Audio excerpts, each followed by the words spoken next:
BJP कभी करती नहीं थी। आप जिनके ऊपर करप्शन के आरोप लगा रहे हो, आप उनको साथ ले रहे हो। यही राघव चड्ढा के ऊपर करप्शन लगाए थे। राघव चड्ढा के क्या स्टेटमेंट थे? नहीं। आपको चूंकि राज्यसभा में बहुमत चाहिए था तो आपने ले लिया, लेकिन जनता इसे कैसे देखेगी? लोग इस परसेप्शन को मुझे लगता है बात जरूर जोड़ना को कोई ये जो कर रही है बीजेपी, जरूरत ही नहीं है, कोई जरूरत नहीं है। सत्ता में लोकसभा में भी एनडीए की मेजोरिटी है और राज्यसभा में भी है, वो किसी चीज की जरूरत नहीं है। पंकज जी, राघव चड्ढा के कितने फॉलोअर घटे हैं? राघव चड्ढा के फॉलोअर कितने घट गए देखा आपने? तो केवल राघव चड्ढा के घटे नहीं? मैं नहीं कह रहा हूँ, मैं ही कह रहा हूँ कि आप एक जो इमेज थी, देखो इसे बीजेपी की इमेज पे भी मुझे लगता है बहुत असर पड़ रहा है। लोग इस चीज को सहन नहीं कर रहे। संघ में भी इस बात को लेकर चिंतन हो रहा है कि भाई हम क्या कर रहे हैं। अजीत पवार को लेकर जब वो शामिल हुए थे कांग्रेस के साथ लोकसभा चुनाव में, अजीत पवार भी एक बहुत बड़ा मुद्दा बन गए थे कि आपने एक इतने आरोपित व्यक्ति को पार्टी में ले लिया। तो लोग 2024 के लोकसभा चुनाव में बीजेपी को यूपी में स्टेटमेंट बन गया था। बिल्कुल नुकसान हुआ, इतना बड़ा डेंट लगा। अजीत ने इंडिया ब्लॉक का जिक्र किया। इंडिया ब्लॉक जो बना है या बना था, उसको अगर आप ये रीजनल डिफरेंसेस के ऊपर मत देखिए, जो स्टेट इलेक्शंस के प्रिज्म के साथ के अंदर से देखिए। इसका मेन मकसद था कि लोकसभा इलेक्शन, और जो है इंडिया ब्लॉक जो है वो चुनौती अगर देगा, मेरे को नहीं मालूम कि दे पाएगा या नहीं दे पाएगा, वो बीजेपी को और एनडीए को नेशनल लेवल पे देगा। स्टेट लेवल पे बहुत सारी डायनामिक्स हैं जिसमें इंडिया ब्लॉक की जो पार्टीज हैं एक दूसरे के खिलाफ लड़ती हैं। अभी भी राहुल गांधी का हाल ही में ये आया था बयान जिसमें उसने ममता बनर्जी को बहुत अटैक किया था, लेकिन उसका मकसद भी ये था कि राहुल गांधी चाहते थे कि जो 2-5% जो कांग्रेस को वोट पड़नी है वो पड़ जाए, जिसमें अधीर रंजन चौधरी या 2-4 जो लोग जिन्होंने जीतना है जीत पाए।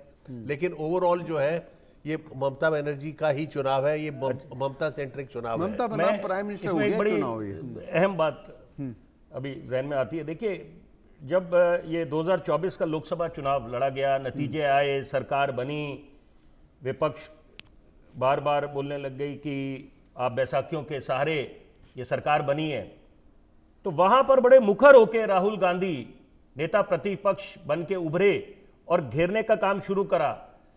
और यही उम्मीद करी जा रही थी, लोकतंत्र की खूबसूरती है कि आप सरकार को आईना दिखाएं, महिमा मंडन करने के लिए तो बैठे नहीं है। लेकिन उसके बाद देखें, मैं अंग्रेजी का फ्रेज इस्तेमाल करूंगा, बाउंस बैक जिस तरह से करा। क्योंकि बॉडी लैंग्वेज की बात करें नरेंद्र मोदी की खास तौर पे, कि वो बिल्कुल उस समय जब लोकतंत्र के मंदिर में, संसद में, जब वो राहुल गांधी बिल्कुल मुखर होके घेरते थे, सवाल जब पूछ रहे थे, तो वहां पर लग रहा था कि वाकई में कुछ ना कुछ होगा। लेकिन उसके बाद back to back Maharashtra, Haryana, Delhi में जिस तरह से नहीं आप राहुल गांधी की चर्चा, मुझे लगता है कि एक मिनट आप देखिए, राहुल गांधी, मैं अभी आपको हाल का बताऊं, जब ये पार्लियामेंट सेशन चल रहा था, नरवणे की किताब को लेकर स्टैंड ले लिया उन्होंने। आप आम आदमी से जुड़े मुद्दे, कांग्रेस क्यों कमजोर हो रही है, क्यों पिट रही है, जनता की नब्ज नहीं पकड़ पा रही। आपको महंगाई, बेरोजगारी, भ्रष्टाचार, तमाम मुद्दे थे। आप नरवणे की किताब को लेकर अड़ गए। आप प्रतिपक्ष के नेता हैं, आपका व्यवहार एक बहुत हैरानी वाला था इस वाले सेशन में। तो मेरा कहने का मतलब कि अब लोग कहते हैं कि साहब गोदी मीडिया, फलाना मीडिया, अब हम थोड़ी ना बताएंगे कि आप ये आम आदमी का मुद्दा महंगाई है, आम आदमी का मुद्दा भ्रष्टाचार है, आप इसको उठाओ। अब जी मैं ये कह रहा हूँ कि बंगाल की चूंकि हम चर्चा कर रहे हैं, कल वहाँ पर वोटिंग होनी है। जो सबसे बड़ा विषय, 142 जो सीटें बची हुई हैं, 142 सीटों में 125 के आसपास ममता बनर्जी के पास, टीएमसी के पास है। और अगर लोकसभा चुनाव का अध्ययन हम करें, पिछले लोकसभा चुनाव का, उसमें भी 90 विधानसभा सीटों पर टीएमसी को बढ़त मिली, और इसके साथ साथ करीब 21 विधानसभा की सीटों पर बीजेपी को बढ़त मिली, क्योंकि ममता बनर्जी का कोर वोटर माना जाता है। घनी बस्तियां हैं, मुस्लिम बाहुल्य इलाके हैं, तो यहां पर बीजेपी क्या कुछ कर पाएगी, सबसे बड़ी चिंता की बात है। अगर यहां कर लिया तो हो सकता है मैं वही गुणा भाग अभी लगा रहा था। मैंने मान लिया 77 सीटें आई थी पिछली बार बीजेपी की, 77, और ये जो अभी पहला चरण हुआ है यहाँ आई थी 40-42 थी। हमने मान लिया कि 70-80 आ गई आपकी। एक मिनट, लेकिन ये जो 142 हो रहा है, जहाँ पे पिछली बार 13-18 सीटें आई थी, 18 का हमने दुगना कर दिया 36। तो क्या वाकई 36 आ रही है? नहीं तो आपको चाहिए वहाँ पे 74-72 सीटें, कम से कम सरकार बनाने के लिए आपको 72 सीटें चाहिए। अगर ऐसा कोई करिश्मा हो रहा है, ऐसी कोई लहर है, जैसे कल हमारी सहयोगी बोल रही थी कि वहाँ पर पब्लिक एकदम मौन है, जो वोटर है उसने मौन साध लिया है। आपको लग रहा है ऐसी कोई लहर, ऐसा कोई नहीं, ये लहर किसके पक्ष में है? मैं ही नहीं कह रहा हूँ कि वो लहर क्या ममता के पक्ष में है या बीजेपी के पक्ष में, क्योंकि वोटर भी खुल के नहीं बोल रहा है। देखिए लहर तो पता चल जाती है, पता चल जाती है, राजनेताओं को पता लग और जाती है। लोकसभा चुनाव में लहर पता चल रही थी अखिलेश की समाजवादी पार्टी की, लेकिन यहाँ आपको बंगाल में ममता की भाई लहर साहब, देखिए बंगाली लोगों की जो फितरत को नजर रखते हुए वो कभी भी जो है कि नॉन बंगाली लीडरशिप को सपोर्ट नहीं कर सकते। वो कभी भी जो है कि अपने किसी को ठुकरा कर किसी और की तरफ नहीं जा सकते। एक कमरे के अंदर भी अगर 5 बंगाली होते हैं और 2-3 किसी और के होते हैं, वो आपस में सिर्फ बंगाली में बात करते हैं।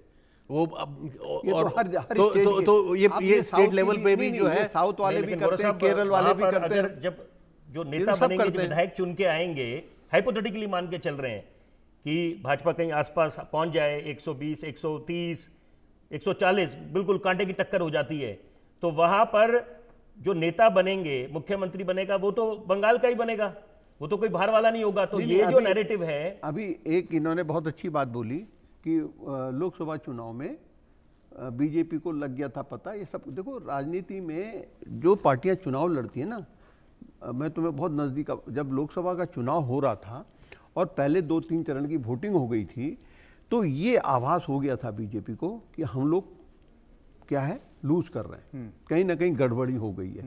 बाद में देखा होगा तुमने कि नीतीश कुमार को स्पेशल बुलाया गया था बिहार में चुनाव के बीच में, एक पीएम मोदी से उनकी मीटिंग हुई थी, और यकीन मानो उन दिनों बीजेपी के वो बीजेपी से जुड़े वो लोग जो कि फ़ोन ही नहीं उठाते थे, मतलब मैं एक जर्नलिस्ट, तो मुझे भी फ़ोन करके पूछ रहे कि क्या अनुमान है, कैसा है, क्या है। जैसे हमने कहा साहब आपका वो नुकसान हो गया, आपको कहाँ, उत्तराखंड के लक्सर सीट में, वहाँ चल गया बाबा। अब बाबा मीन्स भीमराव अम्बेडकर, कि ये 400 लाएंगे और भीमराव अम्बेडकर को भी समाप्त कर देंगे। तो मेरा कहने का मतलब है कि अगर बंगाल का जो आज बड़ी बात है, जहां पर एक तरफ पीडीए की बात कांग्रेस कर रही है, राहुल गांधी कर रहे हैं, विपक्ष कर रहे हैं, अखिलेश कर रहे हैं, बीजेपी चाहती है कि चुनाव चाहे वो लोकसभा का हो या विधानसभा का हो, जातिवाद पे ना हो। इसलिए तथाकथित जो बाबा हैं, आपने देखा होगा पंडित धीरेन्द्र शास्त्री जैसे लोग, वो भी कहते हैं कि साहब हिंदू राष्ट्र को अगर बनाना है तो जाति व्यवस्था खत्म करनी पड़ेगी। ये भी एक संकेत है। नहीं, देखिए आरएसएस का हमेशा से थीसिस रहा है कि जाति वो हो, लेकिन अगर आप देखें बीजेपी का चुनाव का प्रचार जो होता है, ये कास्ट कॉम्बिनेशंस को लेकर चलते हैं और सब कास्ट को लेकर चलते हैं। बिहार में कास्ट और सब कास्ट के वजह से ही जीते। कांग्रेस भी जो है सम्राट, जबकि कांग्रेस को कभी ओबीसी ने सपोर्ट नहीं किया, वो भी आजकल ओबीसी के ऊपर डिपेंडेंट होकर चल रही है। कांग्रेस की बात कर रहे थे अजीत जी कि कांग्रेस का तब तक फ्यूचर नहीं है जब तक कांग्रेस अपना संगठन मजबूत नहीं करेगी। तो जो है कि कांग्रेस का जो हारने का लगातार कारण जो यही बनता आया है कि उनका संगठन खत्म हो चुका है। सोनिया गांधी के 22 साल और ये राहुल गांधी के भी साल और अब भी खड़गे जी का जितने हैं कि संगठन को मजबूत करने के ऊपर कोई तवज्जो नहीं दे रहा। तो जब तक वो नहीं होगा तब तक कांग्रेस का जो है, कांग्रेस की विचारधारा ही नहीं रह गई। अगर हम स्पीचेस निकाल ले राहुल गांधी की, तो अक्सर बोला करते हैं वो कि संगठन को हमने मजबूत करना है, लेकिन वो महज बातों में रह जाता है। बिल्कुल सही। कथनी और करनी में बड़ा फर्क है। Action speak louder than words. तो यहां पर वही बात है, अगर संगठन की बात करें, भाजपा बाजी क्यों मार जाती है?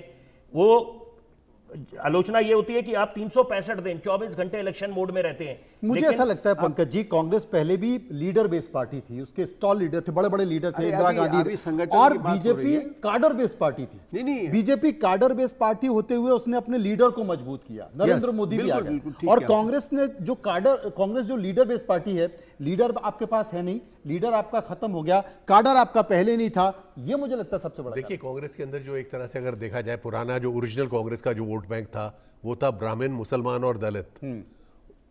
संजय गांधी ने थोड़ा चेंज किया, ब्राह्मण्स को सब्स्टिट्यूट किया राजपूतों के साथ, लेकिन जब तक वो संजय गांधी और वो सिस्टम चल सकता था चला।